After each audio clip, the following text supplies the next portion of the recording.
दोस्तों आज की कहानी है बहू का ससुराल जितना दूर उतना अच्छा। तो दोस्तों अगर आपने कहानी शुरू करने से पहले हमारे चैनल को सब्सक्राइब नहीं किया है तो सब्सक्राइब कर दे ताकि आपके पास पहुंचे हमारा वीडियो सबसे पहले।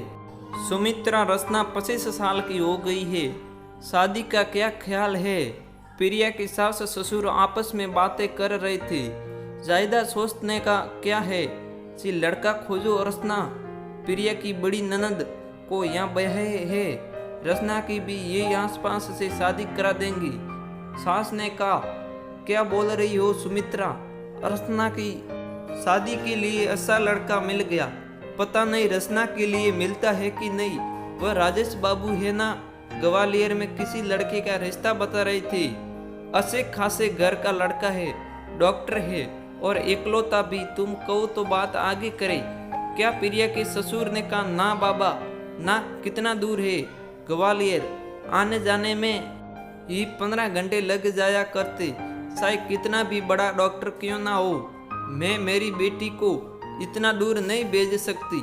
सास हड़बड़ आते हुए बोली कैसी बातें कर रही हो सुमित्रा बहू? प्रिया भी तो दूर के शहर से आई है। बस करिए जी, सास तुनकते हुए बोली। जब देखो तब बहू का गुणगान करते रहते हैं। मैं मेरी बेटियों को इतना दूर नहीं भेज सकती। यही आसपास में कोई रिश्ता ढूंढो। बेटी का मायका जितना पास हो उतना अच्छा।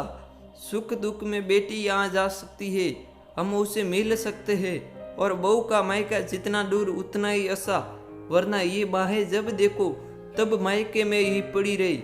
ये बातें प्रिया के कानों में शीशा सा खोल रही थी। एक पल के लिए उसकी आंखों के सामने अंधेरा सा छाने लगा। अपने आप को संभालने अपने कमरे में जाकर बिस्तर पर पसर गई। कोई इतना दूर तक सोच सकता, उसे विश्वास ही नहीं हो रहा था। मेरे माँ बाबूजी ने तो बस अच्छा लड़का देखकर मुझे विदा कर दिया।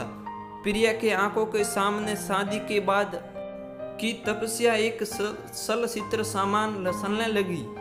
कैसे इतने सालों में कई बार जब बाबूजी का पैर टूटा, जब माँ के आंखों का ऑपरेशन हुआ, उसे कई बार ये कह कर जाने नहीं दिया गया।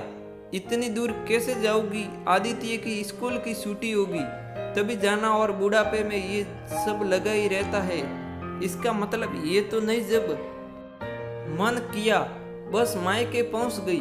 उस दिन बहुत रोई थी प्रिया। किसी को रत्ती भर भी फर्क नहीं पड़ा था। अभी पिछले हफ्ते ही प्रिया ने सास से कहा था अगले महीने आदित्य की 15 दिन की छुट्टियां लगने वाली है, वह मायके जाना चाहती है। और सास ने ये कहकर मना कर दिया। पिछले साल तो 10 दिन के लिए गई थी। मेरी तबीयत भी ठीक नहीं रहती, घर को कौन संभालेगा? वही अर्चना दीदी बड़ी ननद सिर्फ सास के पैरों में हल्की सी मोच आने पर मायके आ धमकी। 2 दिन तक यही रही।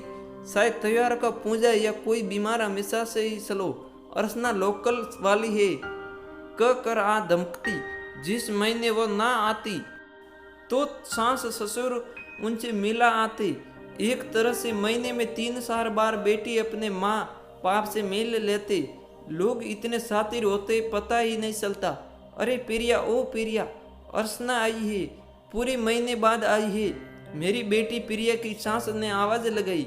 प्रिया ने पहले अपना मुंह धोया और एक नजर अपने आप को आईने में देखा। फिर ना जाने उसके मन में क्या आया। उसने अपना फोन उठाया और अपने मायके में फोन किया। मम्मी मैं 3 दिन बाद आ रही हूँ महीने के लिए। जब अर्चना दीदी साल में 15 से 20 बार अपने मायके आती है, फिर तो साल में 1 बार महीने के लिए मैं तो आ ही सकती हूँ। उनका भी तो अपना ससुराल है जीजा जी, और बसे है। फिर भी जब अर्चना दीदी ऐसा कर सकती है तो मैं क्यों नहीं? आज मैं देखती हूँ मुझे मेरे माँ बाप से मिलने कौन रोकता है। प्रिया के घर वालों का मुंह खुला का खुला रह गया और उसे अब कोई फर्क नहीं पड़ने वाला था। आज प्रिया सूटकेस की धूल को बहुत दिनों बाद साफ करने जा रही थी। तो दोस्तों आज की कहानी पूरी हो गई। और आपको ये कहानी कैसी लगी अपने विचार को कमेंट में हमें जरूर बताएं। और दोस्तों वीडियो को लाइक करें, शेयर करें और चैनल को सब्सक्राइब करना बिल्कुल ना भूलें।